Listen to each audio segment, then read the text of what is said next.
നമസ്കാരം, ഞാൻ സന്തോഷ് VLR. നമ്മുടെ നാട്ടിൽ പെട്രോളിനും ഡീസലിനും ഗ്യാസിനും വില വീണ്ടും കുതിച്ചുയരുകയാണ്. ഇന്ധനവില കൂടുമ്പോൾ അത് വെറുമൊരു വണ്ടി ഓടിക്കുന്നവന്റെയോ അല്ലെങ്കിൽ അടുക്കളയിൽ പാചകം ചെയ്യുന്നവന്റെയോ മാത്രം പ്രശ്നമല്ല. നാളെ മുതൽ നമ്മുടെ മുൻപിലേക്ക് വരുന്ന എല്ലാ നിത്യോപയോഗ സാധനങ്ങളുടെയും വില ഇരട്ടിയാകാൻ പോവുകയാണ്. വിലക്കയറ്റം എന്ന വലിയ പ്രതിസന്ധി നമ്മുടെ നാടിനെ വിഴുങ്ങുമ്പോൾ ഈ വിലക്കയറ്റം ശരിക്കും ആരെയാണ് ബാധിക്കുന്നത്? ഇതിന്റെ യഥാർത്ഥ ഇരകൾ ആരാണ്? രാഷ്ട്രീയത്തിനപ്പുറം നിന്ന് നമ്മൾ ചിന്തിക്കേണ്ട ചില അപൂർണമായ യാഥാർത്ഥ്യങ്ങളുണ്ട്. ഈ നാട്ടിൽ ഒരു വലിയ വിഭാഗം ജനങ്ങളുണ്ട്, തുച്ഛമായ ദിവസക്കൂലിക്ക് കഠിനാധ്വാനം ചെയ്യുന്ന സാധാരണ തൊഴിലാളികൾ. രാവിലെ മുതൽ വൈകുന്നേരം വരെ വെയിലത്തോ മഴയത്തോ പണിയെടുത്താൽ കിട്ടുന്ന ആ കുറഞ്ഞ കൂലി കൊണ്ടാണ് അവർ കുടുംബം പുലർത്തുന്നത്. ഇവിടെയാണ് നാം വലിയൊരു വിവേചനം കാണേണ്ടത്. ഈ വിലക്കയറ്റം ഗവൺമെന്റ് ജോലിക്കാരെയോ അല്ലെങ്കിൽ വൻകിട കമ്പനികളിൽ ഉയർന്ന ശമ്പളം വാങ്ങുന്നവരെയോ അത്രയൊന്നും ബാധിക്കില്ല. കാരണം അവർക്ക് വർഷത്തിൽ ഒരിക്കലെങ്കിലും ശമ്പള വർധനവോ മറ്റ് DX ഓഫ് DA പോലുള്ള ആനുകൂല്യങ്ങളോ കൃത്യമായി ലഭിക്കും. വില കൂടുന്നതിനനുസരിച്ച് അവരുടെ വരുമാനത്തിലും മാറ്റമുണ്ടാകും. അവരുടെ ജീവിതം സുരക്ഷിതമാണ്. എന്നാൽ നമ്മുടെ ഈ സാധാരണക്കാരുടെ അവസ്ഥ എന്താണ്?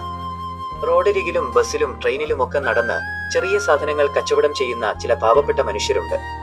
രാവിലെ മുതൽ രാത്രി വരെ കഷ്ടപ്പെട്ടാൽ ഒരു ദിവസം വെറും 50 രൂപ പോലും ലാഭം കിട്ടാത്ത എത്രയോ പേർ നമ്മുടെ ഇടയിലുണ്ട്. അവരൊക്കെ എങ്ങനെയാണ് ഈ നാട്ടിൽ ജീവിക്കുന്നത് എന്ന് ആരെങ്കിലും ചിന്തിച്ചിട്ടുണ്ടോ? അതുപോലെ തന്നെ നമ്മുടെ നാട്ടിലെ ചില ചെറിയ കടകളിലും മറ്റ് സ്ഥാപനങ്ങളിലും തുണിമില്ലുകളിലുമൊക്കെ ജോലിക്ക് പോകുന്ന സ്ത്രീകളുടെ അവസ്ഥ എന്താണ്?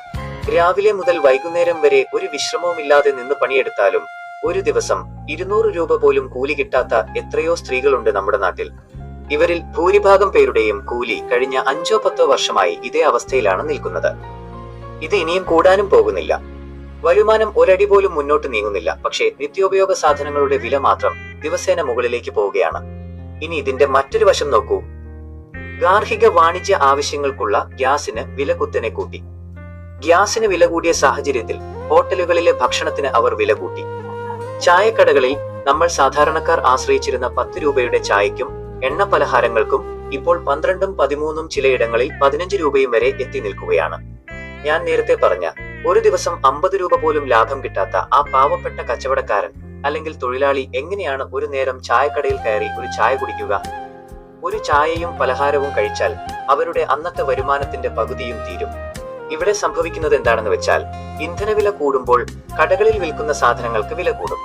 സാധനങ്ങൾക്ക് വില കൂടുമ്പോൾ കടക്കാരും സ്വാഭാവികമായി അവരുടെ ലാഭം കൂട്ടി മാത്രമേ സാധനങ്ങൾ വിൽക്കൂ. കാരണം അവർക്കും ജീവിക്കണം. അപ്പോൾ കടക്കാരനോ കമ്പനികൾക്കോ ഇവിടെ നഷ്ടം വരുന്നില്ല.